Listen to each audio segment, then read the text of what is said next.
물었어요. 기억하시죠? 영상을 다시 한번 보세요. 그 두 번째 진리는 양무제가 자관 그건 난 모르겠고 내 앞에 선 그대는 누구요? 이렇게 물었어요. 당신은 당신 자신이 누구인지 말해봐라 이 말이에요. 당신은 누구요? 이런 물어요. 그런데 우리가 이 당신은 누구요? 라고 물었을 때 제가 거기서 포인트를 잡은 거는 핵심을 잡은 거는 그런 질문을 할 때 우리 정신이 어떤 데 휘말려 있는가 이게 중요하다 그랬죠. 당신은 누구요? 라고 할 때 그때 뭐예요? 나는 누구다 라는 게 그게 뭐예요? 그게 지식행위예요. 알배 행위예요. 응? 우리가 세상의 지식 중에 이거는 컵이다, 저거는 누구다, 저거는 누구다 다 이렇게 정의를 내려요. 그 정의 중에 가장 확실한 게 뭐예요? 바깥 것보다 내 자신에 대한 정의예요. 가장 확실하게 내가 누구냐는 게 이 정의 내린 것 중에 기초예요. 알의 모든 기초는 어떤 대상에 대해서 그것은 무엇이다 라고 규정 내리는 것. 지난 시간에 그걸 영어로는 definition, 즉 define 한다고 그래요. 규정하고 한계 지운다 그랬죠. 그게 우리가 지식의 본질이에요. 그러니까 우리 뇌가 움직이기 시작하면 뇌에 하는 역할 중에 가장 중심적 역할이 뭐예요? 많은 정보 처리 중에 마지막은 지식이라는 결론을 끄집어내는 거예요. 그래 판단을 하는 거예요. 그래서 나는 이렇다고 생각해 하고 움직이잖아요. 결국 뇌의 정보 처리의 중심적인 위치는 거기에는 물론 정보 처리는 감정도 느끼고 다양한 기억도 하고 예측도 하고 하지만은 정보 처리예요. 즉 지적 활동이 중심이에요. 그래서 우리 인간을 정의할 때 전통적으로 호모 사피엔스라고 그랬잖아요. 생각하는 힘, 그 생각하는 것 중에 뭐예요? 지식이 최고다. 그래서 아는 것이 힘이다 그랬어요. 그럼 뭐 우리 인간의 뇌 능력 중에 아는 것이야말로 최고의 힘이다. 그러니까 뇌의 정보 처리 중에 지식 활동이 중심적 위치에 있어요. 그 지식 활동은 뭐예요? 여러 가지를 정의 내리는 거예요. 디파인 하는 거예요. 그래서 불교를 그걸 뭐라 그래요? 그걸 분별심이라고 그래요. 디파인 한다는 게 분별심이에요. 이것과 저것을, 즉 내가 정의하는 것과 정의하지 않는 것을 구분하는 거예요. 그러니까 지식을 쌓으면 쌓을수록 우리는 뭐예요? 내부에 전체적으로 내 뇌의 응징이 수많은 분류를 해놓고 파편화시키고 분절을 해요. 그걸 막 나누어 놨어요. 그래서 각각을 대응해가지고 또 그것도 고집스럽게 요거하고 또 바깥에 다른데 그거라고 대치시켜서 왜 안 그래? 난 이렇게 생각하는데 하고 하니까 이 머릿속이 복잡하고 꼬이죠. 실제로는 안 맞을 수밖에 없는데. 그러니까 불교에서는 바로 그 지식의 문제점이 지식의 본질을 뭐라 그랬어요? 분별심이라고 그랬어요. 분별심이라는 거는 어떤 상황을 내가 이것과 저것으로 분별하는 거예요. 나누는 거예요. 분류시키고 파편화시키는 행위예요. 그거는 결국 외부에 대한 게 아니라 내 내부의 정보를 자꾸 갈래지우고 분절하는 거죠. 그것이 많으면 많을수록 그걸 처리하기 힘들죠. 그러니까 지식이 많고 분별작용을 많이 하면 할수록 그걸 전통적으로 불교에서는 뭐라 그래? 그 지식 노름. 그걸 아름아리라고 말해요. 그 아름아리라고 말하면은 지식 노름이라는 뜻인데 아름아리라는 게 지적 활동이 바로 문제다 이런 거예요. 그 지적 활동을 저는 우리말이 아름아리 딱 정확한 말인데 낯설어요. 그 말 자체가 무슨 말이지? 오히려 그렇게 물어요. 지식 활동, 자꾸 어떤 판단하고 정의를 내리고 이런 분별심을 자꾸 만들면 다시 말하면 지식 활동이 많으면 많을수록 골 때리고 머리 아픈 사람이에요. 그리고 그 타인을 괴롭힐 보다도 자기 자신이 굉장히 괴로워요. 내부적으로 수많은 정보를 분절해 놓고 거기에 합당한 걸 대응해가 뽑아놓고 바깥에 하고 정리하고 그것과 앞에 있는 정보와 뒤에 있는 걸 연결시켜서 논리적으로 하려면 얼마나 머리 아프게 정보 처리가 복잡하겠어요? 그리고 그 자기 판단이 타인하고도 안 맞아요. 그럼 안 맞으면 신경질 내요. 나는 이게 맞는데 왜 너는 틀리냐 이거예요.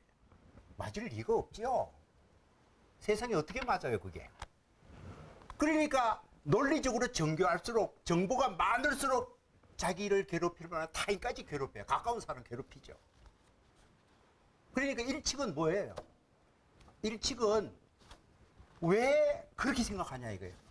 우리가 아는, 그러니까 두 번째 점, 1칙부터 2칙은 지적 활동의 문제와 한계가 이런 건데도 불구하고 기어코 지적 판단, 논리적 판단을 계속 하려고 우리가 애를 쓰는 한 자기가 괴롭지 않을 수가 없는데 어떻게 할 거야?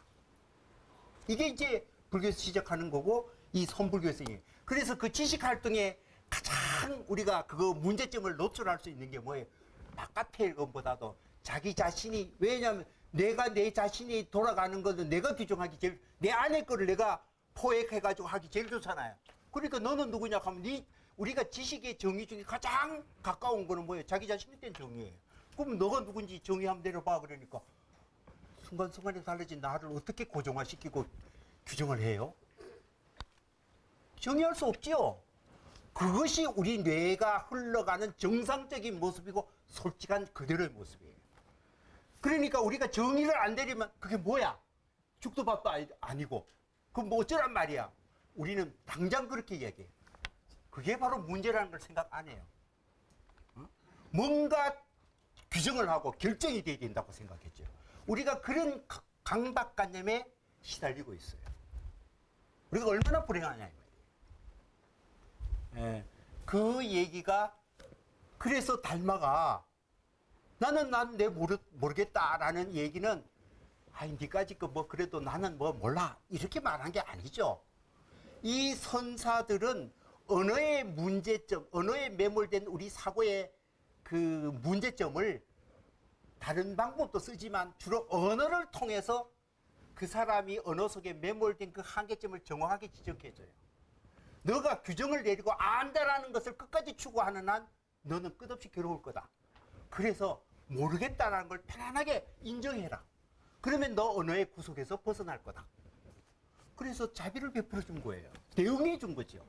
네가 어떻게 모르든 난 모르겠다. 솔직한 말을 한 게 아니고 그 사람이 당신은 누구예요라고 답을 찾으려는 그 마음이 잘못됐다는 것을 모른다는 것을 편안하게 생각해요. 우리는 안다는 것이 얼마나 허위적 그 그물 속에 빠져 있다는 걸 인정해야 돼요. 그래서 지난 시간에 제 강의도 그걸 여러모로 뭐 증거를 어떻게 되고 데이터라고 통계 자료고 남의 말 그리고 그래 봐야 영원하고 절대 증거 없어요. 그리고 마지막에 제가 하는 얘기가 뭐예요? 설사 우리가 지식 그러면 뭐예요? 우리가 나는 참 무식해도, 여러분 무식한 게 제일 부끄럽잖아요. 난 무식하면 안 되는데. 그럼 제일 창피해요. 근데 다 무식해요.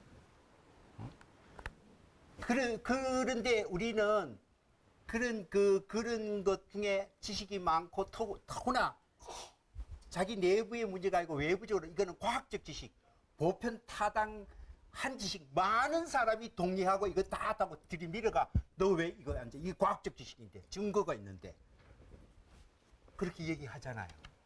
그럼 여러분이 주눅이 드잖아요. 우리가 그렇게 외부적 압박을 받아요. 여러분 생각해 보세요.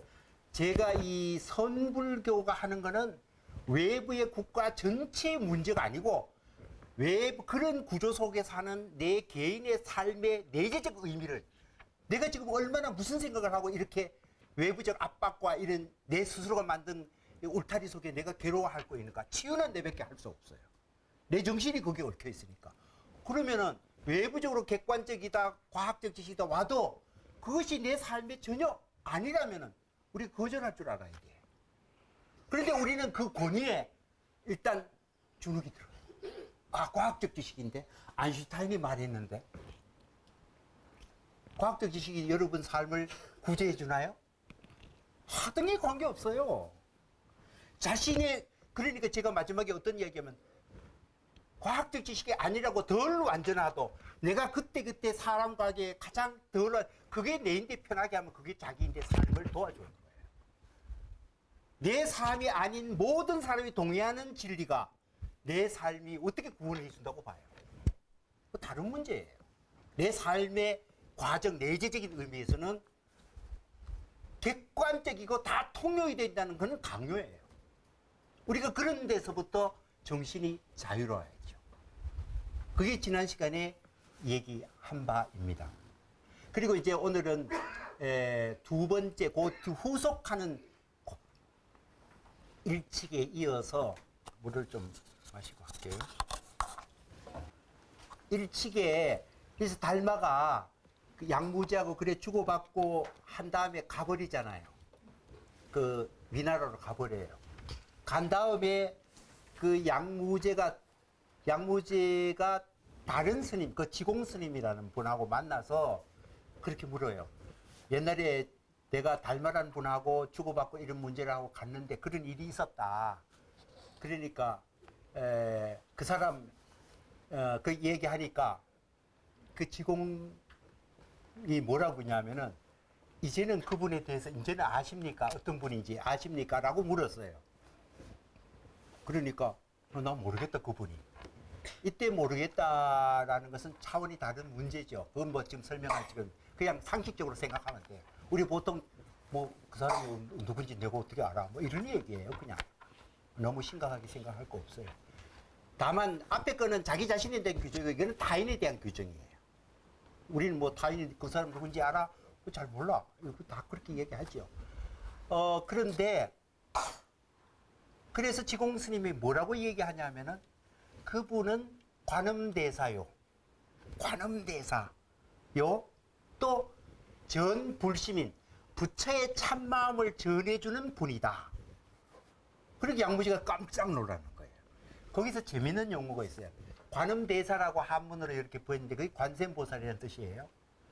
여러분 관세음보살, 관음 여기 말 그대로 관음대사, 대자 사자가 선비사자죠. 그게 스승사자 아닙니다. 그러니까 꼭 스승 노릇할 이유가 없죠. 그런데 관음이라는 말 잘 보세요. 아까 제가 견성성부를 할 때 견성은 자신의 정신에 진행되는 과정을 한번 스스로 들여다보라. 이게 견이라고 그랬잖아요. 그죠? 견이라고 그랬잖아요. 그런데 관은 뭘까요? 다 그 볼 견자 써 있어요.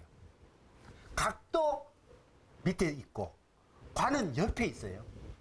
관은 내부를 보는 건 아니에요. 외부를 지켜보는 거예요. 다만 그냥 시각적으로 보는 것은 볼시자예요.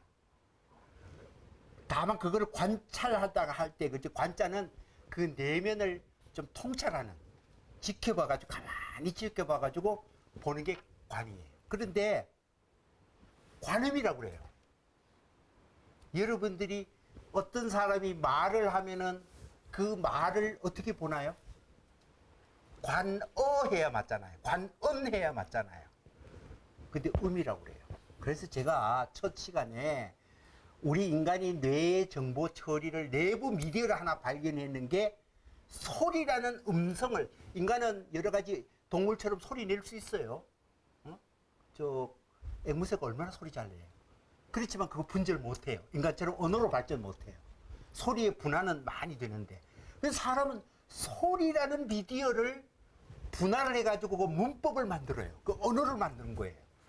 그러니까 우리가 언어, 이게 소리가 분절되기까지는 좋아요. 근데 그게 언어가 되면은 의미가 돼요. 여기서 문제가 있어요. 소리에서 말로 바뀌는 것은 이건 굉장한 차이가 있어요. 그래서 말에 빠지면 안 된다 그랬죠. 어떤 사람이 말을 하더라도 이 선사들은 그것을 소리로 받아들이죠. 단순한 소리로. 말에 빠지지 않으려고. 그래서 관세음의 세상의 소리, 그 소리에 고통 소리나 아우성 소리나 들어요. 그냥 어떤 사람이 나보고 말에 빠지면, 말의 의미에 빠지면은 거기에 대한 논리적으로 대응하지만은 다양한 소리에 그 언저리 놓는 마음의 어떤 걸 우리는 소리로 들을 줄 알아야 돼요. 소리로. 중립적인 소리로 들을 때 통찰이 돼요. 마음의 통찰이 가능한 거예요. 이 관음이라는 게 중요하죠.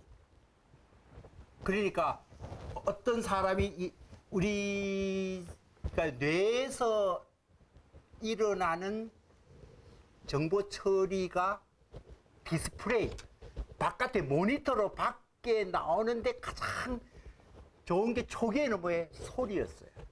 두 번째 그 소리에다가 이게 코딩을 잘 해가지고 분류를 해가지고 미디어를 굉장히 조직해가지고 언어로 만들었어. 그러니까 뇌에서 일어나는 것 중에 가장 좋은 게 우리는 말이에요. 말 들어보면 걔가 무슨 생각하는지 어떤 마음 품은지 알잖아요. 물론 거짓말도 많이 하지만. 요 얘기 하니까 지난 시간 강의 마지막 부분 중요한 부분을 제가 조금 요약을 덜 해서 다시 한번 반복을 하겠습니다. 우리의 지적 활동은 제가 말했듯이 우리가 뇌에서 일어나는 여러 가지 다양한 정보 처리를 하고 있는데 그 정보 처리를 언어라는 내부 미디어를 통해서 규정을 해요. 그러면 그 규정이 수많은 상황을 그대로 담지할 수가 없어요. 그 모순이 발생이 안 맞게 돼 있어요. 왜냐하면 언어는 고정화시킨 거고 상황은 다양한데 다양한 상황을 하나의 언어 속에 딱 집어넣어 코드로 그냥 연결시키려니까 우리가 상식적으로 해도 그거 안 맞잖아요. 그러니까 사람은 지식이라는 힘을 사용하면서 동시에 아마 그게 가계 능력이기 때문인지 뭔지 모르지만 그 내가 스스로 아는 지식이 뭐라고 그랬어요? 불완전하다는 걸 다 알아요. 희한하게. 사람은 지식 활동을 막 하면서도 내가 아는 그 지식의 완전성을 믿지 않아요, 스스로. 그런데 그게 남인데 들키기는 싫어요. 그러니까 자기가 아는 지식이 불완전한 것을 극복하기 위해서 우리는 뭐예요? 수많은 백업을 보증을 하려고 그래요. 수많은 증거를 대요. 남의 말도 그래요. 안 되면 다수결도 한다고 그랬잖아요. 통계 자료도 해가지고 내 말이 부자는 걸 더 받아들이라고 수많은 백업을 내 말이 맞다는 것을 자꾸 왜? 그 한편은 뭐예요? 그게 불완전한 거 아니까 그런 거예요. 그러니까 마지막에 안 되면 뭐예요? 그거 아까 1번 지식으로 가는 거예요. 최고의 절대적인 완전한 백업하는 마지막 보루를 딱 마련해요. 최종적 지식. 이런 게 있기 때문에 또 그쪽에서 연역해서 끄집어내고 그러니까 내 말이 맞지. 이렇게 됩니다. 그러니까 제가 마지막에 우리 인간의 뇌가 작동할 때 두 가지의 범학이 쉽게 그냥 휙 휩쓸려가는 뇌의 진행 방향이 하나는 지식 활동이고 하나는 최종적 진리를 항상 전제를 한다는 것. 이런 데 휘말려 가기 시작. 우리가 오랜 습관 속에 그거 당연한 거로 믿는데 그게 바로 우리 뇌를 근본적으로 스스로를 구속하는 강력한 우리의 관습이라는 거예요. 뇌의 관습이라는 거예요. 그런 데서부터 자유로워야 우리가 진짜 해탈할 수 있다. 특히 그 지식 활동이 문제가 있으니까 그래서 제가 뭐라면 지식 활동은 뭔가를 알라고 막 결정을 내리려고 그러는 동시에 그것이 불완전하다는 걸 스스로 알기 때문에 의심을 해요. 스스로 의심을 해요. 응? 계속 의심을 하니까 잘 모르니까 뭐예요?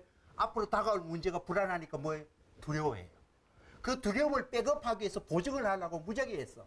그러니까 뭐 이 절대자인데 투사도 하고 남인데 믿을 놈을 우리 찾기도 하고 계속 그래요. 그러니까 우리 지식, 우리 정신 구조 속에는 알을 해가 어떤 결정을 내가 자기가 픽스하려고 그런 동시에 거기에 스스로 의심하면서 두려워하고 또 믿을 만한 걸 보증받으려고 그래요. 이것이 동시에 작동하고 있다는 거예요. 이게 다른 문제가 묶여 있다라는 얘기를 지난번에 했어요. 그래서 하여튼 이 책에 이렇게 1책의 뒤 후반부 보면은 이제 관음대사, 그 닮아라는 대사는 관음대사다 이렇게 이야기했는데 그 뭐냐? 당신하고 만났을 때 당신의 그 질문 속에 당신의 그 말에 빠지지 않고 당신의 그 소리를 듣고 당신의 정신이 어디에 있는지 적절하게 대답한 사람이다. 사실 그런 뜻이 있어요. 정확하게 그 답을 해줬죠. 답을 해줬어요. 그리고 더 확실하게 이야기하면 그 사람 마음이 부처가 깨달음을 품었던 그 깨달은 자하고 똑같은 사람이다. 이렇게 얘기해요. 불시민, 부처의 마음, 우리가 이신점심이라 그러고 자꾸 우리가 희한한 논리에서 부처의 마음이 있는데 비밀스럽게 누구 제자 하나가 다 확인해가 인가해주면 그 사람이 가고 해가 무슨 비밀스러운 정신 정보가 이렇게 따로 있고 비밀이 내려주고 이전받는 것처럼 그런 게 있을 리가 있나요? 모든 마음은 지 마음밖에 없어요. 다만 깨달은 사람이 그 사람 마음속에서 아 그러면 내가 생각하는 그 깨달음 맞아 라고 인가해 주면서 그거 하는 거지, 그 마음을 비밀히 전수해 줬다는 게 아니고 내가 깨달은 밤에서 그거 맞아 깨달아. 언어의 사고에 빠져 있지 않고 자유로운 정신을 네가 갖고 있는 거 맞네. 그러니까 권위인 사람이 권위 인정해주면 그게 이신전심이 되는 거죠. 별거 아니에요. 그 사실은 이 송에 보면 그대로 나와요. 이 말이. 그러니까 달마가 뭐 몇 조 그래가지고 비밀리 전수됐다 이런 거는 우리가 그냥 말하기 좋은 거고, 동시에 그 말은 수많은 사람이 다 깨닫는 거고 얼마든지 가능하죠. 그러니까 달마가 부처님 정도의 깨달음을 갖고 있는 사람이야. 그러니까 조사야. 여러분 뒤에 얘기 뒤치기에도 보면 앞에 수시가 나오는데, 보통 불교에서 이제 권위 있는 사람이 전통적으로는 뭐예요? 부처님 그리고 보살 이렇게 나오죠, 그죠? 그 아라한 이게 스님들 이렇게 나오는데, 이 소위 스타급 불교에서 이 고수들 최고수들 서의 중국에서는 뭐라냐, 부처 다음에 뭐예요? 이 보살이라는 말 안 그래, 조사라고 그래요. 조사라고 그래요. 나름대로 당대에 살아가는 독자적인 자나의 하나의 독립된 인격으로서 스스로 깨우치는 사람이 그 시대의 또 다른 할아버지가 되는 거다. 독립적인 인격이라는 거예요. 누가 뭐 컨펌해줬기 때문에 그 사람이 인정받는 거 아니에요. 다들 독립적 인격이에요. 독립적인 정신세계를 각각이 우주의 정신을 다 갖고 있는 거예요. 그러니까 깨어나면 그 조사죠. 그러니까 조사들. 그러니까 중국인들은 과거에 먼 옛날에 인도 땅에서 석가모니가 있었다라는 거를 그 사람을 기억하고 그 사람을 이전시키고 그 사람을 보증을 하고 이 땅에 살아난다 보는 게 아니고, 그 사람의 가르침의 진짜는 우리가 스스로 현재 시점에서 부처처럼 깨달은 내가 자유인이 됐다. 이게 조사예요. 이 시대의 부처가 됐다라는 선언이죠. 극단적으로 말하면. 선사들은 그것을 다 원하고 있어요. 그래서 이 말에 대해서 말을 좀 극적으로 표현하는 말이, 유명한 말이 있잖아요. 살불살조. 너가 정말 깨어나는 사람, 부처의, 불교의 진짜 정신은 부처가 뭐 별거야? 조사가 별거야? 그런 마음 정도로 자주적이고 자기 정신의 독립성과 스스로 깨어나라 이 말이에요. 누구인데 기대거나 의뢰하거나 따르거나 해서 얻어지는 거 없다. 그걸 석가모니 부처가 처음부터 얘기했죠. 그걸 뭐라 그래요? 천상천하 유화독존이라고 그랬죠. 그 사람들은 천상천하 유화독존을 굉장히 잘못 받아들이고 있어요. 부처님이 그렇게 얘기했으니까 이 천상, 하늘 위나 하늘 아래 오직 나밖에 없다 하면 그것이 그 아가 석가모니 부처님하고 이렇게 고정을 딱 시켜요. 아니에요. 그 아는 우리 모두예요. 우리 모두가 여러분 인생 살아갈 때 뭐를 깨달았냐면, 여러분들이 스스로 생각하는 내 마음의 그 과정은 매우 독립적이죠. 누가 내 정선을, 내 속을 들여다볼 수 있어요. 누가 내 고통과 아픔과 그걸 알 수 있어요. 내 마음속에 들어올 사람은 이 세상에 아무도 없어요. 무슨 신통, 그 신족통을 있다고 남의 마음을 다 들으면 그게 가능할까요? 가능하지 않아요. 내 영혼은 우주에서 독립적이에요. 아무도 내 내부의 정신세계를 들어보는 사람. 그래서 그 부처님이 한 얘기는 뭐냐? 우리 모두가 인생을 살아가면서 자기 내부의 영혼은 모두 독립적이다. 우주 안에서 홀로라는 생각을 가져라. 문제도 내가 만들고 문제 해결도 내가 할 수밖에 없다. 우리는 인생이라는 건 홀로, 전 우주에서 홀로 가는, 우주에서 홀로 가는 여행자다. 어느 누구도 대체할 수 없다. 이게 부처의 가르침. 너 힘으로 너 스스로 구제하라. 다른 방법이 없다. 누구에 의해서 훈련받아가 되는 거 아니에요. 이게 이제 선불교에서는 굉장히 강조되고 있죠. 이거 이제 앞으로 할수록 이런 문제가 계속 나와요. 제가 영상을 보고 흥분하지 않으려고 그랬는데 그 체질이 안 되는가 봐요. 하던 대로 해야죠. 제가 영상을 보니 기가 막히더구만요. 그래서 올 할 때는 굉장히 반성을 하고 이렇게는 하지 말아야지 했는데 한 3분 그렇게 했어요. 그래서 불시민자다. 그러니 그 얘기를 이 지공대사가 달마라는 사람은 부처의 마음 수준이 된 아주 훌륭하고 당신을 만나서 정말 당신의 말 속에 숨어 있는 당신의 한계를 친절하게 지적해주고 가는 분이다. 그러니까 이제 양무제가 후회를 했어요. 후회를 하고 황제니까 사신을 데려오라 그러니까 지공이 아이고 그만두소. 그 부른다고 올 사람도 아니고 그 부르면 뭐합니까? 그렇게 얘기로 끝나요. 그게 이제 그 지난번에 한 내용인데 송을 봅시다. 송.